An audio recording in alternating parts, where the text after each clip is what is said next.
अस्सलाम वालेकुम वरहमतुल्लाहि वबरकातुहू। स्टूडेंट्स, आज हमारा टॉपिक है वेव मोशन। इसमें हम जिन कैटेगरीज पे बात करेंगे उसमें सबसे पहले तो हम ये देखेंगे कि वेव्स को पैदा कैसे किया जाता है, how waves are produced, how waves are travelled, ठीक है, from one place to another place. उसके अलावा वेव बेसिकली होती क्या है और उसके अलावा वेव्स की आगे काइंड्स कौन सी हैं, ठीक है। तो अगर देखा जाए तो वेव्स की हमारी रोज़मर्रा की ज़िंदगी में जो है इसका बड़ा अहम किरदार होता है, क्योंकि waves carry energy and information from one place to another place. Waves energy को कैसे कैरी करके एक जगह से दूसरी जगह ले जाती हैं, उसकी सादा सी मिसाल आप सूरज की मिसाल ले लें। सूरज से हम तक एनर्जी जो है, मतलब सूरज की जो शुआएं हैं वो अपने साथ हीट एनर्जी को लेके 8 मिनट और 14 सेकंड में यहाँ पर आती हैं, तो वो वेव्स की सूरत में आती हैं, इलेक्ट्रोमैग्नेटिक वेव्स की सूरत में आती हैं, ठीक है। उसके अलावा जब एक जगह पे कोई आग जला के जब आपको पता होता है कि हरारत हासिल कर रहा होता है तो वो भी वेव्स की सूरत में ही आ रही होती हैं, ठीक है। उसके अलावा अगर आप कहते हैं कि वेव्स इंफॉर्मेशन को कैसे कैरी करता है, तो उसकी सादा सी मिसाल मोबाइल फ़ोन की मिसाल है। ये आप चैप्टर नंबर 17 में तफसील से पढ़ेंगे कि मोबाइल फ़ोन के ज़रिए इंफॉर्मेशन को एक जगह से दूसरी जगह कैसे पहुँचाया जाता है, रेडियो टेक्नोलॉजी इस्तेमाल होती है उसमें। उसके अलावा टेलीफोन के ज़रिए इंफॉर्मेशन को एक जगह पहुँचाया जाता है। टेलीफैक्सिमल मशीन, टेलीफैक्स मशीन जिसको फैक्स मशीन कहते हैं, उसके ज़रिए इंटरनेट के ज़रिए इंफॉर्मेशन जो एक जगह से दूसरी जगह जाती है वो सारी की in the form of waves ही जाती है, ठीक है। तो वेव्स को सबसे पहले हमारा जो टॉपिक है वो यही है कि वेव्स को प्रोड्यूस कैसे किया जाता है, वेव्स ट्रेवल कैसे करती हैं, ठीक है। तो उसके लिए अगर आप अपनी किताब को देखें तो किताब के ऊपर आपको 2 एक्टिविटीज़ नज़र आएंगी, तो उनमें से हम दोनों एक्टिविटीज़ को करते हैं, ठीक है। एक बात और भी याद रखिएगा बेटा कि जो वेव्स होती हैं उनको एक जगह से दूसरी जगह ट्रैवल करवाने के लिए जो सबसे ज़्यादा इंपॉर्टेंट चीज़ होती है उसको किसी सोर्स की ज़रूरत होती है, और वो सोर्स होना चाहिए ऑसिलेटिंग या वाइब्रेटिंग सोर्स। वेव्स अपने सोर्स से वाइब्रेट करके ऑसिलेट करके एक पॉइंट से दूसरे पॉइंट तक जाती हैं।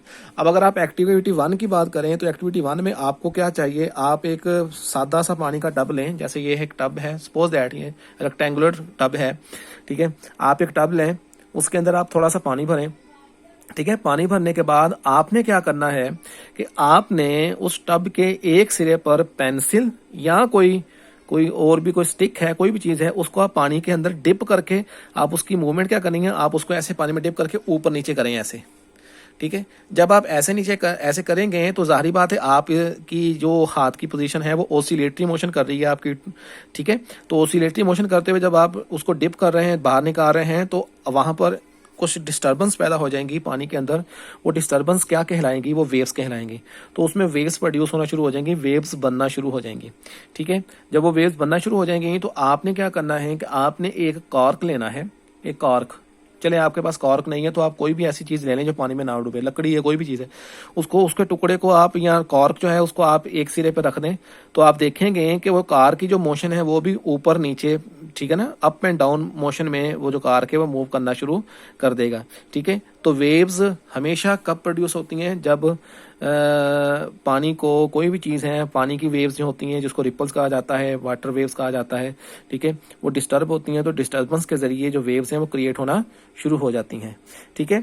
तो ये पहला जो टॉपिक था, यानी कि पहली जो एक्टिविटी है उसमें आपने देखा कि वेव्स को कैसे प्रोड्यूस किया जाए। पानी का एक टब लेना है आपने, उसके अंदर आप पेंसिल को एक कोने पर डुबोएंगे, जब डिप करेंगे ऊपर निकालेंगे नीचे करेंगे तो उससे फिर डिस्टर्बेंस पैदा हो जाएगा, तो फिर वो डिस्टर्बेंस क्या कहलाएगा, वो वेव्स कहलाएगा, ठीक है। दूसरी एक्टिविटी की तरफ अगर आप बेटा आए तो दूसरी एक्टिविटी अगर आप देखें तो दूसरी एक्टिविटी में आपने क्या करना है, टेक ए रोप, एक रस्सी लें, उस रस्सी को आप एक सपोर्ट के साथ बांध दें। ये एक सपोर्ट है, ठीक है। उस रस्सी को सपोर्ट के साथ बांध दें और बांधने के बाद आप उस रस्सी के एक सिरे के ऊपर एक डॉट डाल दें, एक तरफ एक डॉट डाल दें, उस डॉट के ऊपर लिख लें पी। पी के लिए पॉइंट का लेना, पी लिख लें, कुछ भी लिख लें, ये पॉइंट तो मैंने वैसे कहा है, आप उसके ऊपर डॉट डाल लें, ठीक है।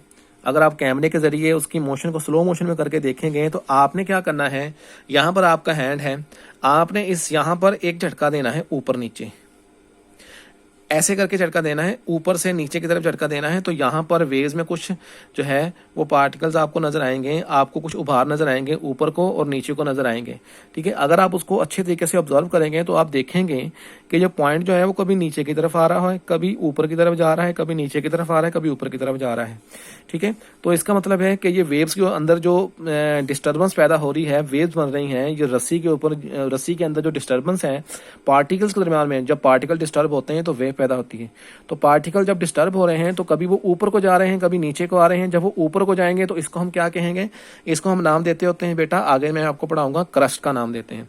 और जहां पर पार्टिकल्स इसके नीचे की जानब आएंगे तो वहां पर हम उसको नाम देते होते हैं ट्रफ का, ट्रफ्स एंड क्रस्ट। और क्रस्ट और ट्रफ्स जहां पर बन रहे होते हैं वहां पर वेव्स पैदा हो रही होती हैं, ठीक है। अब इन दोनों एक्टिविटीज की बुनियाद पर हम कह सकते हैं कि वेव्स कैसे पैदा होती हैं, वेव्स क्या होती हैं, ठीक है। तो उसके हम जो टर्म्स हैं, 3 टर्म्स आएंगी। पहले तो हम बात करते हैं वेव की। वेव क्या होती है?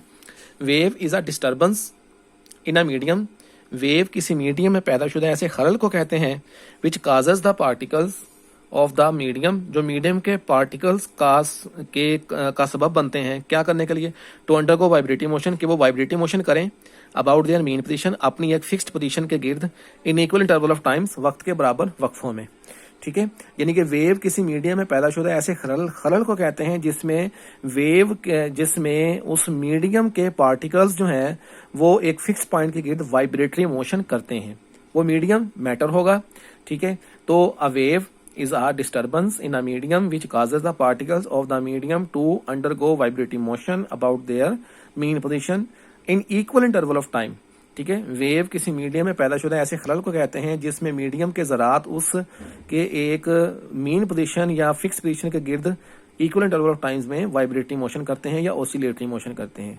वेव को हम कैटेगराइज कर सकते हैं 2 फॉर्म्स में। आपकी बुक के लिहाज से वेव्स को हम कैटेगराइज करते हैं 2 फॉर्म में। जैसे ये मैंने एक डायग्राम सी बनाई है आपको, ठीक है। अच्छा, इसमें वेव्स हैं।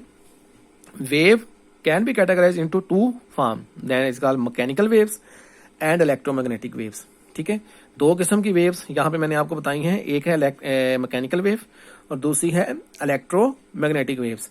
आगे आपकी बुक के मुताबिक mechanical waves can be categorise into further या 3 फर्दर।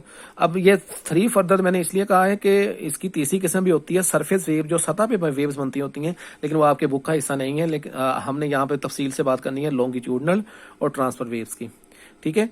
अच्छा, तो waves can be categorized into 2 forms, mechanical and electromagnetic, and further types mechanical waves की आएंगी longitudinal waves, transfer waves और surface waves, ठीक है। अब इनमें वेव्स की जो 2 किस्में पड़ी हैं उसमें सबसे पहली किस्म है मैकेनिकल वेव। मैकेनिकल वेव्स जो होती हैं बेटा, ये बगैर मीडियम के ट्रैवल नहीं कर सकती, बगैर मीडियम के ये ट्रैवल नहीं कर सकती। इनको एक प्लेस से दूसरी प्लेस तक जाने के लिए मीडियम की जरूरत होती है। Without medium it can not be travel from one place to another place. Produce होकर इसने एक मुकाम से दूसरे मुकाम पर तब जाएंगी जब इसको कोई मीडियम मिलेगा। जैसे हम बोलते हैं ना, तो अगर एक बंदे और दूसरे बंदे के दरमियान से हवा को निकाल दिया जाए, because air is a medium, हवा हमारी आवाज को एक जगह से दूसरी जगह लेके जाती है। अगर हवा निकाल दी जाए, अगर हवा ना हो तो वेव्स भी ट्रैवल नहीं कर सकती। मैं आपको इसकी सादा सी मिसाल देता हूँ। एक जार है शीशे का, उसके अंदर आपने लगाई हुई है एक घंटी, ठीक है, और वो घंटी बज रही है। आपने उसके ऊपर वैक्यूम क्लीनर लगाकर, वैक्यूम पंप लगाकर सारी की सारी हवा को खारिज कर दिया, ठीक है। अब अंदर हवा नहीं है, घंटी अंदर बज रही होगी लेकिन आपको उसकी आवाज नहीं आएगी। उसकी वजह क्या है? क्योंकि अंदर से मीडियम निकाल दिया गया है। Without medium mechanical waves can not B travelled, ठीक है। तो फिर इसकी डेफिनेशन क्या होगी बेटा? तो उसमें आप देख सकते हैं कि मैकेनिकल वेव्स क्या होती हैं? Waves which require any medium for their propagation. ऐसी वेव्स जिनको ट्रैवल होने के लिए, सफर करने के लिए, एक जगह से दूसरी जगह जाने के लिए किसी मीडियम की जरूरत होती है।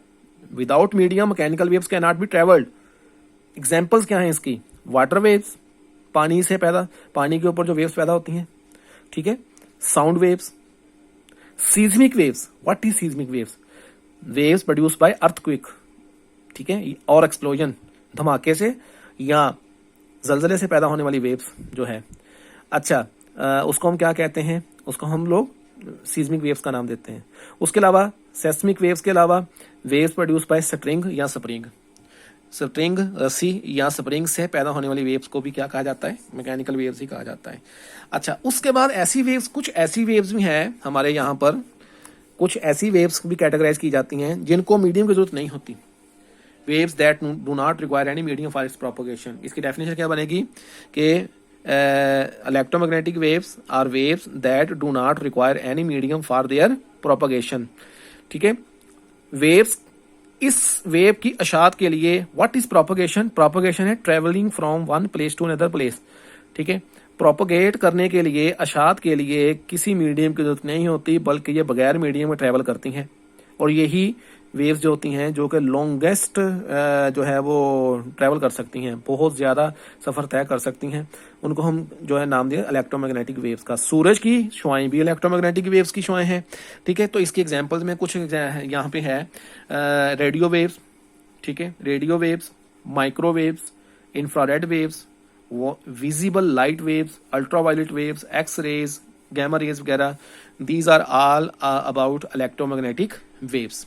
ठीक है, तो आज हमने क्या पढ़ा बेटा? हमने सबसे पहले डिस्कस किया कि वेव्स को प्रोड्यूस कैसे किया जाता है, फिर उसके बाद वेव्स होती क्या हैं, फिर उसके बाद वेव्स की काइंड्स क्या हैं, मैकेनिकल वेव जिनको मीडियम की ज़रूरत होती है, इलेक्ट्रोमैग्नेटिक वेव जिनको मीडियम की ज़रूरत नहीं होती। आई होप आपने अच्छे तरीके से अंडरस्टैंड कर लिया होगा लेक्चर को। अल्लाह हाफिज़।